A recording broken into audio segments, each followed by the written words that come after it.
Buhayin niyo ulit yan. It's there. And if there is any taxpayer here, lalo na yung mga bangko, ay, lapit na ha. Oh. Ano nangyari? Anong epekto? Saan ka nakakita? Gobyerno, bagyo, isang linggo, may transaction wala? Wala. In a normal setting. Yung tira ballpen setting. Siyempre, walang utaw. Walang makakausap. But modesty aside, to the people of Manila or any Manilans here, I'm happy to report to you. Sabado, Linggo, may bagyo. Sabado, Linggo lang, we earned 35 million pesos worth of taxes even in the absence of government.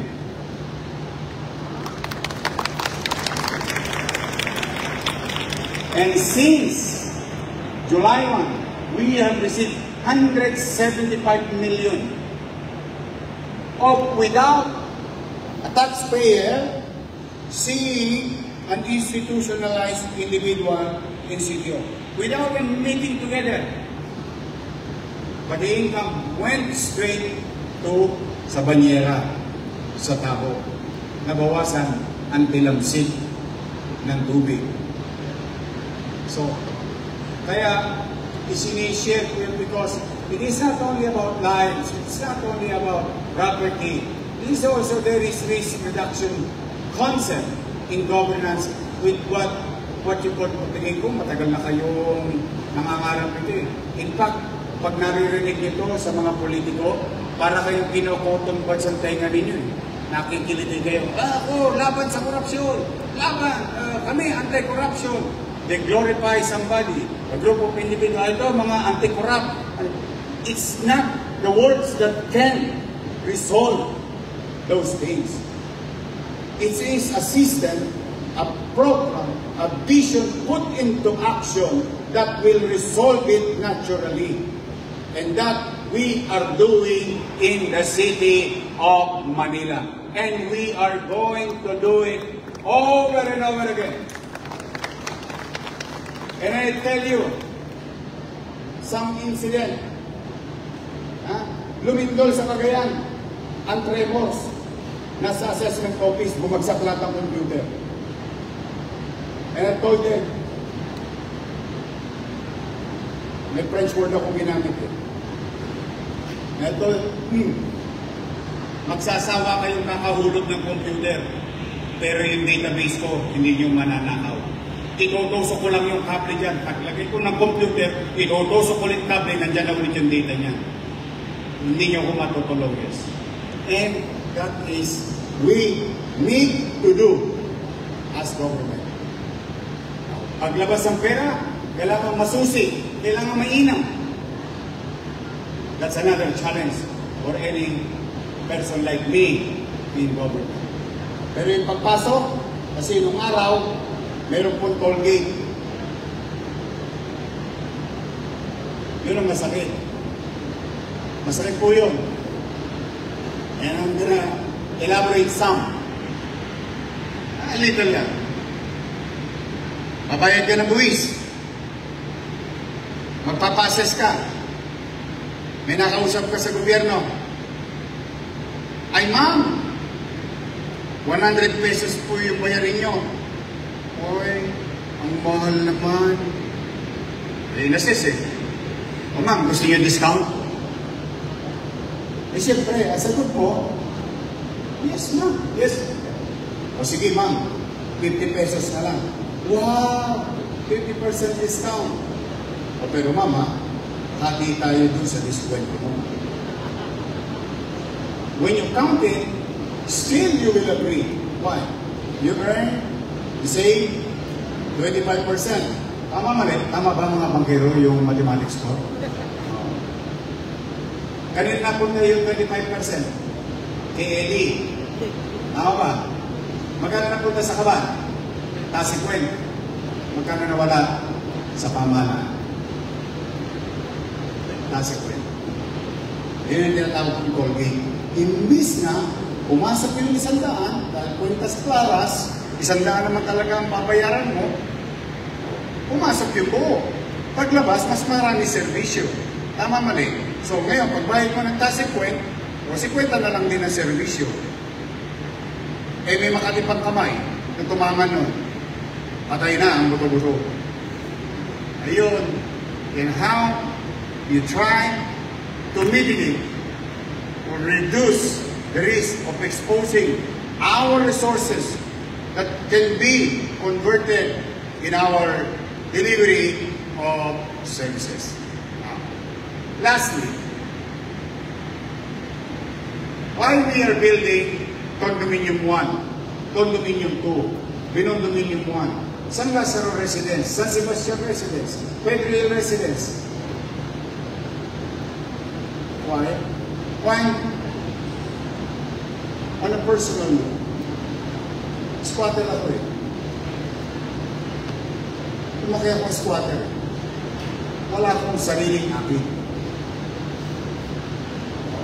Kaya malapit sa akin ang housing or what you call in-city vertical housing.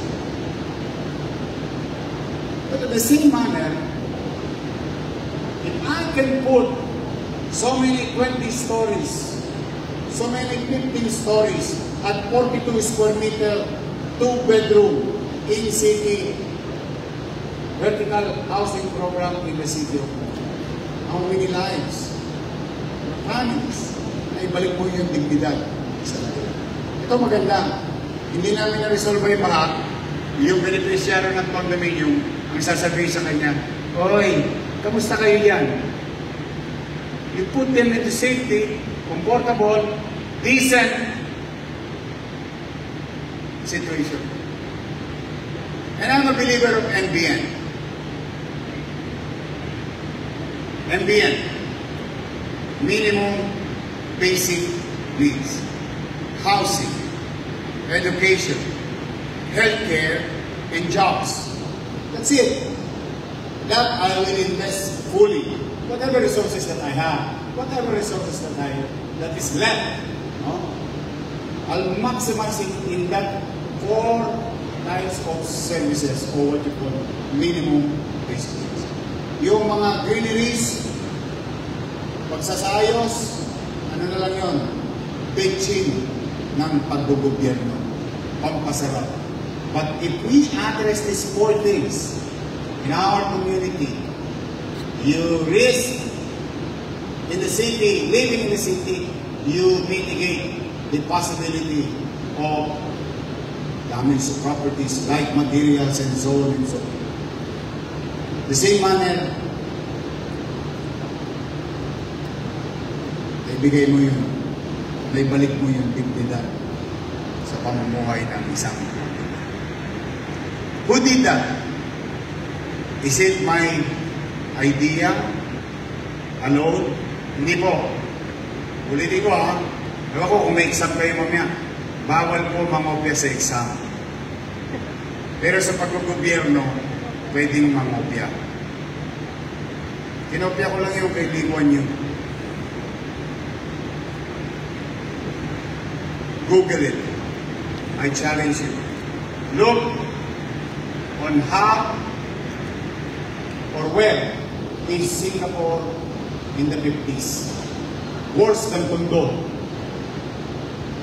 Literal to ah. Look at them now. By addressing 4 basic needs. By the government spending, investing in these 4 minimum basic needs.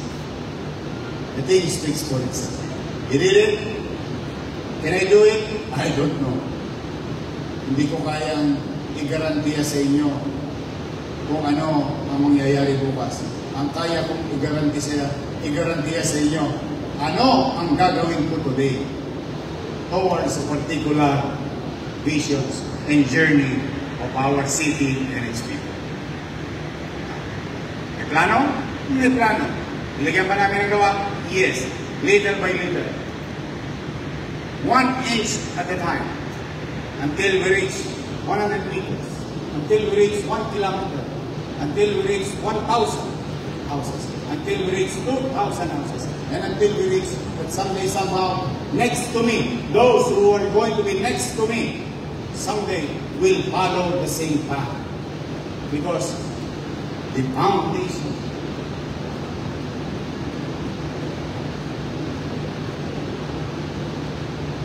sorry napoprostrate lang kasi ako, nanghihinayang ako sa 3 taong na wala.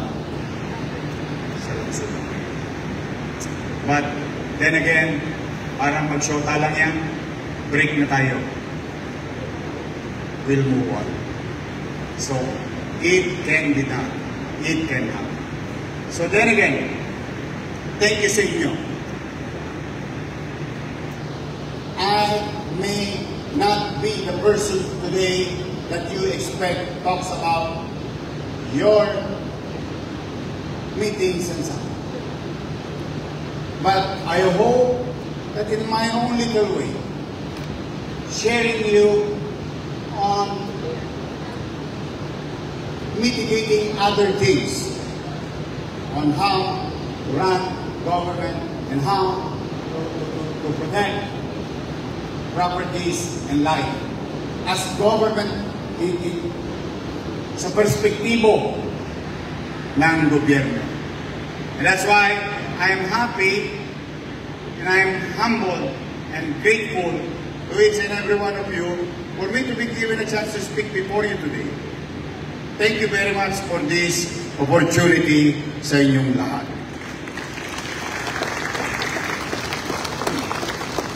At sa mga taga-Manila nandito, malayo pala lakbay natin ha. Steady lang kayo dyan sa gate view. Chill-chill lang kayo. Don't panic. Gagampanan ko ng pili sa abot ng ating makakayanan. Ang tungkuling ibinigay niyo sa akin. Your city government will not be perfect. I cannot be right all the time. Only God, si Jesus lang lagi ang perfecto at laging tama.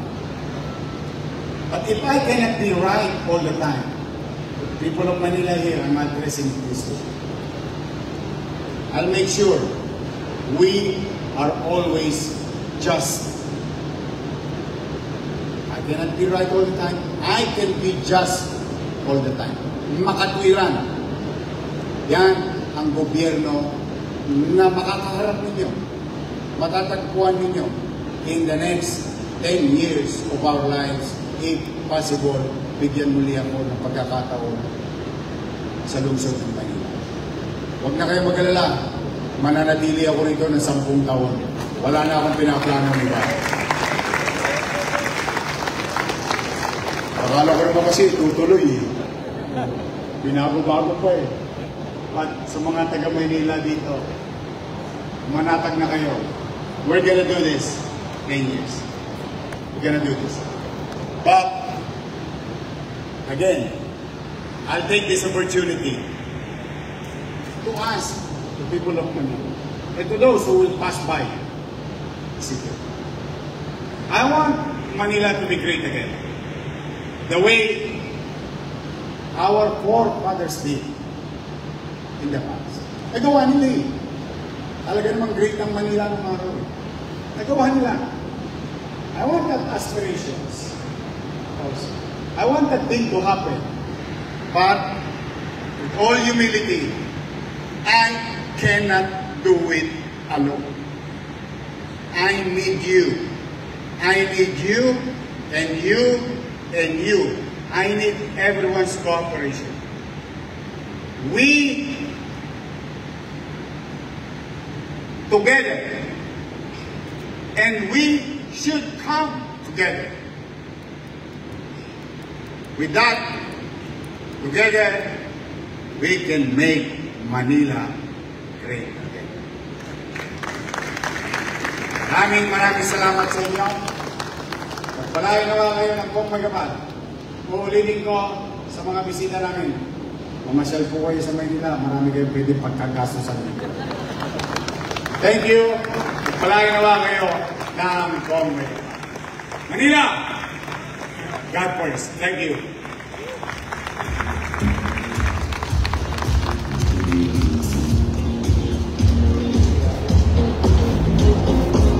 Toward the flag of appreciation, you have Ms. Ruth Francisco, House of Investment, and Mr. Michael Arguelles of the EI Corporation.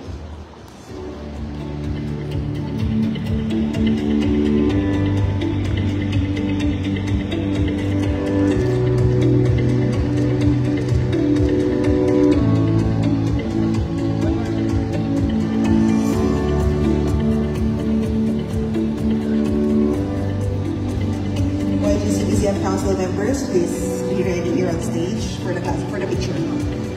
YGCBCF Council members,